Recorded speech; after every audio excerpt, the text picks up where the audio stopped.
Justamente de fiscalizaciones, de permisos, y es que comienzan las fiestas patrias y de acuerdo al plan del gobierno, Fondéate en Casa, para las celebraciones se van a aplicar una serie de restricciones sanitarias. Lo cierto es que aún quedan dudas sobre qué se puede hacer y qué no en estas fiestas, y es lo que queremos aclarar.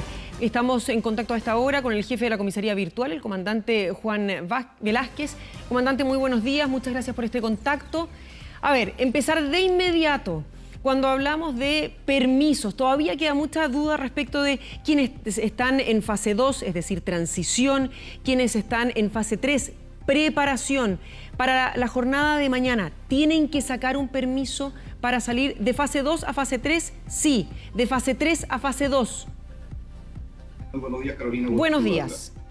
Bueno, efectivamente, aquellas personas que se encuentren en comunas que están en fase 2, o paso 2, necesariamente tienen que obtener el permiso para patrias en comisaría virtual.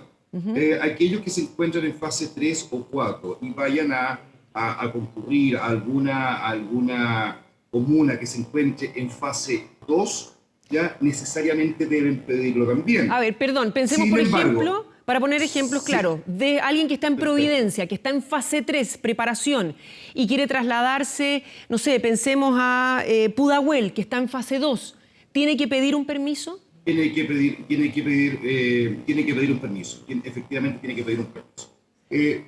Aquí es importante señalar, Carolina, que aquellos que se encuentran en fase 3 y en fase 4 ya no necesariamente deben pedir permiso si es que van a transitar o se van a dirigir a otro domicilio que se encuentre en misma fase.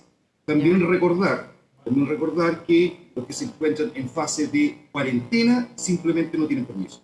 Para nada. No, es para efectos de, estamos hablando de fiestas patrias, ¿cierto? Sí, por supuesto, Para efectos de fiestas patrias, no. ¿Qué pasa? ¿Qué pasa si yo estoy de nuevo en una comuna que está en fase 2 o en el trayecto para llegar hasta el lugar donde me voy a trasladar, que recordemos, el permiso tiene que tener la dirección exacta a la cual yo voy a llegar, ¿verdad? Y donde voy a estar esas 6 horas. Está en cuarentena. Ay, se me olvidó un ingrediente de última hora.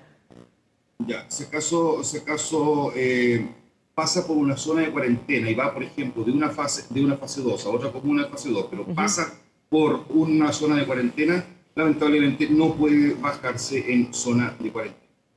Ya, pensemos ahora en la situación de fiscalización. Perdón, y el permiso son 6 horas.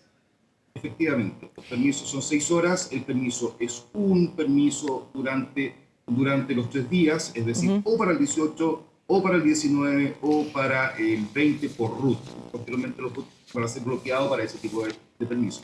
Este permiso tampoco afecta la otra línea de crédito que tienen cómo se llaman las personas en relación a los permisos temporales individuales normales, corren por vereda separada. Ahora, si pensamos en las noticias que escuchábamos ayer, los anuncios por parte del Ministerio de Salud, en los cuales durante este viernes 18 en la noche pasan de fase 3 a fase 2, por ejemplo, San Fernando o la zona urbana de Talca, o más drástico aún, de fase 3 a cuarentena, comunas en Concepción como Leu, Los Álamos, después Licantén, Maullín, Pichidegua. Durante el 18 de septiembre, esas personas todavía tienen derecho a salir, ¿no? Las que pasan, me refiero a cuarentena. No, los que pasan a cuarentena, encontrándose en cuarentena, no pueden salir. El permiso es desde las 5 de la mañana hasta las 21 horas. Aquí hay otro punto importante. Se restringe más todavía el toque de queda. Actualmente tenemos un toque de queda hasta las 23 y ahora se baja a las 21 horas. Ya, pero estas comunas que van a estar todavía durante el día, porque entiendo que esto es en la noche, el 18, o es en la mañana, que pasan En la mañana, pasa la cuarentena en la mañana.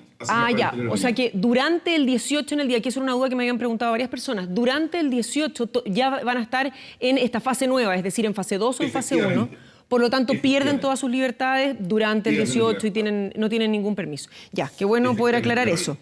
Hablemos ahora de las fiscalizaciones y los permisos para juntarse en domicilio. Si está en fase 3, no tiene que pedir permiso, pero hay restricción respecto de la cantidad de personas que pueden estar en un espacio cerrado. Efectivamente, para cualquiera de las 3 fases, se autoriza realizar algún evento familiar. Recordemos que no está prohibida la fonda, está prohibida la pública. en cualquier evento familiar pueden ser máximo 5 personas. ¿Ya? ¿Ya? Aquí hay que tener cuidado porque muchas personas están confundiendo lo que es espacio cerrado con espacio abierto. ¿Ya? El espacio abierto está referido a plazas, a parques, ¿ya? Públicos. Sin embargo, el espacio cerrado involucra un domicilio, ya sea un departamento, ya sea una parcela, ya sea un patio, un quincho grande, o sea, es un domicilio. Entonces, para ese domicilio, el máximo de personas que pueden llegar en calidad de invitado son 5 personas, más obviamente los residentes del domicilio. Y para espacios públicos son un máximo de 10 personas. Eso corre en la cantidad de personas igual para comunas que estén en fase 2. Efectivamente, para 2, 3 o 4, o sea, eso es un estándar. Para aquellas personas que busquen reunirse con su familia y quieran poder cruzar entre regiones, ¿cuáles son las alternativas? Primero, están prohibidos los viajes interregionales. Segundo, tenemos que recordar que existen algunos cordones sanitarios. Por ejemplo, en el Gran Concepción, tenemos cordón sanitario en Temuco y Padre de las Casas, región de Valparaíso, región metropolitana. ¿Ya? Hay que recordar que para cruzar los cordones sanitarios, necesariamente se requiere contar con salvoconducto individual o estar autorizado para trabajar, por cualquiera de las dos modalidades, ya sea con permiso único colectivo o permiso de desplazamiento colectivo.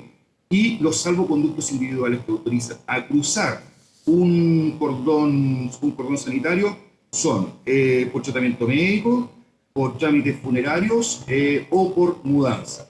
De ninguna otra forma se puede cruzar un cordón sanitario. Comandante, aclaremos la diferencia entre cordón sanitario que empiezan a regir a las 18 horas de hoy jueves y una aduana sanitaria que tiene que llevar la persona un pasaporte. A ver, los cordones sanitarios son mucho más restrictivos que una aduana sanitaria. Una aduana sanitaria, su nombre lo dice, y está para efectos de hacer un control, ¿ya?, respecto a los aspectos de salud que puedan tener las personas para revisar precisamente la declaración que se encuentra en la página C19, ¿ya? El formulario que se encuentra a disposición del MinSal, y un cordón sanitario es mucho más restrictivo. Prohíbe el ingreso o sea, restringe el ingreso a lo que recién conversamos, solo a permisos a salvoconductos individuales o permisos unicolectivos o permisos de desplazamiento colectivo, ¿ya? Como digo, es mucho más restrictivo en ese aspecto. Ahora, cuando pensamos en las fiscalizaciones, yo sé que usted está a cargo de comisaría virtual, pero cuando lleguen a fiscalizar a una casa, le tocan el timbre, no hubo una denuncia, ¿puedo yo negarme a que entren a mi casa?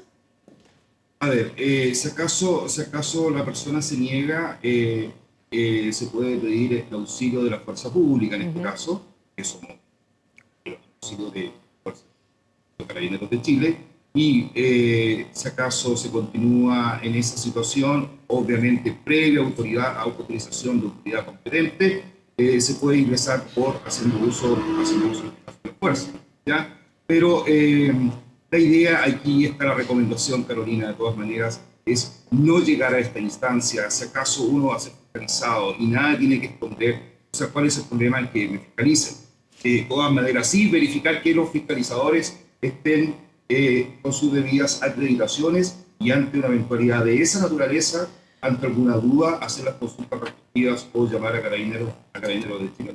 Es que justamente, ¿cuáles son lo que yo le tengo que pedir al fiscalizador que me muestre? ¿Qué credencial para poder asegurarme que son ellos y que no estoy dejando entrar a alguien a mi casa que no corresponde? Bueno, una credencial otorgada por el Ministerio de Salud en este caso, ya entiendo que el Ministerio de Salud va a tener debidamente acreditadas a las personas en una base de datos y ahí obviamente se va a poder comprobar la existencia real de esa persona que está autorizada. Muy bien, comandante Juan Velázquez, muchísimas gracias por responder a nuestras dudas. Esperamos que, como usted bien decía, haya mucha responsabilidad y autocuidado por parte de la ciudadanía. Muchísimas gracias. Marina, muchísimas gracias a usted también, que esté muy bien. Buenos días.